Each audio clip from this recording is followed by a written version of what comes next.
bolam, mening buning uchun sendan jahlim chiqarmidi. Men sen bilan g'ururlanaman, faxrlanaman. Oriyat masalasida mening aqlim ham, qalbim ham hukmini yo'qotadi. Biz bu dunyoda nima uchun yashayapmiz? Bir oriyat va yana shaxsiyat uchun. Oriyatimizni qo'riqlash uchun umrimizni sarf etdik. Sen ham sarflaysan. Bu yerdan arshgacha haqsan sen. Agar oriyatingga tegadigan biror ish bo'lsa, buni oxirigacha hisobini so'rashga sening haqqing bor. Ammo bundan so'ng ehtiyot bo'lasan. Bosgan har bir qadamingga diqqat qilasan. Yamanlarning demiri bu ishning ortida qo'yib yormasligini unutma. Nega? Prosta yo'q.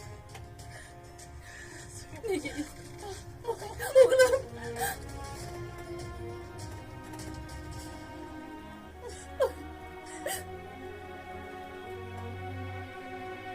O'g'lim qayerda? Rost aytyapman, bu yerda yo'q qizim, ishon menga. Nega bu yerda emas? O'tinamas rostini ayting, shu yerda. Rost bo'lsa aytmasmidim qizim, qasam ichib.